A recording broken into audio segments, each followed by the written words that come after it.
बनारस की व्यस्त गलियों से दूर एक शांत लेकिन रहस्यमयी गांव विशालपुर में नेहा नाम की एक युवती कुछ महीनों के लिए पहुंची थी।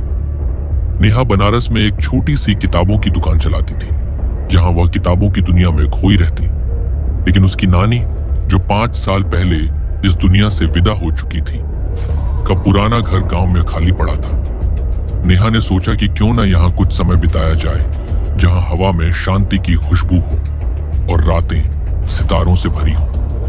घर पुराना था, लकड़ी की दरवाजे जो रात में चरमराते, दीवारें जो पुराने राज छिपाए हुए लगती। नेहा को अकेलापन पसंद था। वो एक आधुनिक सोच वाली लड़की थी, जो पुराने अंधविश्वासों पर हंसकर उन्हें नकार देती। गांव के लोग उसे शहर की लड़की कहते, लेकिन नेहा को इससे फर्क नहीं पड़ता।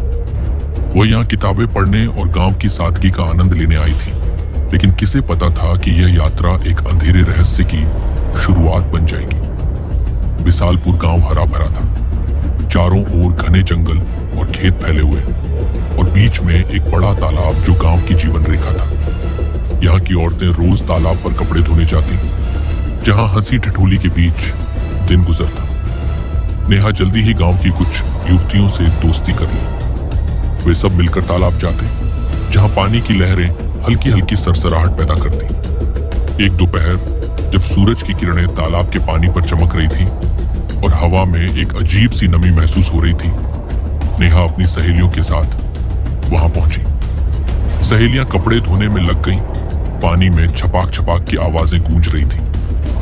नेहा भी अपने कपड़ों को पानी में डुबो रही थी, लेकिन उसका ध्यान आसपास की झाड़ियों पर था, जहां से एक हल्की सी हलचल महसूस हो रही थी, मानो कोई छिपा हुआ जीव उन्हें देख रहा हो। अचानक झाड़ियों से एक सरसराहट हुई, जो धीरे धीरे तेज हो गई। सबकी नजरें उस ओर मुड़ी।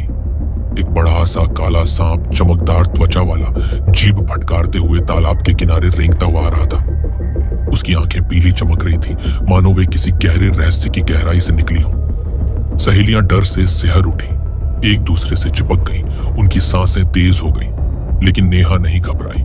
वह शहर की लड़की थी, जहां खतरे रोज की बात थे।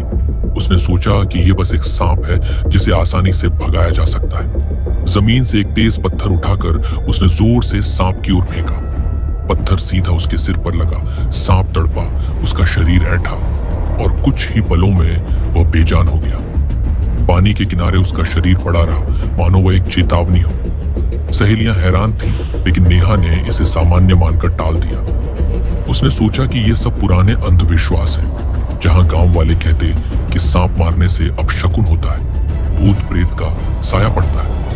लेकिन नेहा ऐसे किस्सों पर विश्वास नहीं करती थी। सबने कपड़े धोकर घर लौट लिया, लेकिन हवा में एक अजीब सी ठंडक छा गई थी, मानो तालाब का पानी अब शांत नहीं रहा। रात ढल गई। नेहा नानी के पुराने घर में अकेली सो रही थी। घर की दीवारें पुरानी थीं और रात के सन्नाटे में हवा की सरसराहट कभी कभी भयानक लगती। उस रात नेहा के सपनों में अजीब दृश्य उभरे।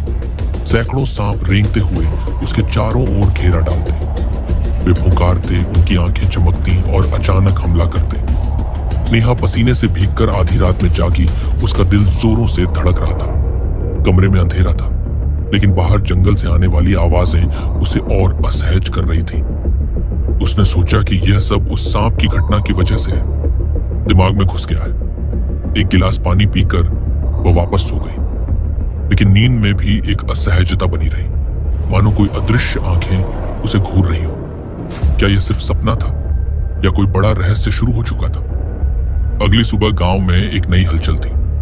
एक साधु लंबे जटाओं वाला गेरुए वस्त्रों में गांव में प्रवेश कर रहा था। उसकी आंखें गहरी थीं, मानो वे अनगिनत रहस्यों को जानती हो। वह एक युवती से कुछ पूछ रहा था, और युवती ने उसे तालाब किनारे की घटना बता दी। साधु का चेहरा गुस्से से तमतमा उठा। उसकी मुट्ठियां भींच गई। वह नेहा के घर की ओर बढ़ा, जहां नेहा अभी अभी जागी थी। साधु ने नेहा को देखते ही कहा कि उसने सिर्फ एक सांप नहीं मारा, बल्कि उसके पेट में पल रहे बच्चों की भी हत्या की है। उसने श्राप दिया कि नेहा कभी सुख चैन से नहीं जी पाएगी। उसका हर दिन कष्ट से भरा रहेगा। नेहा स्तब्ध रह गई, लेकिन वह ऐसे श्रापों को पागलपन मानती थी। साधु चला गया।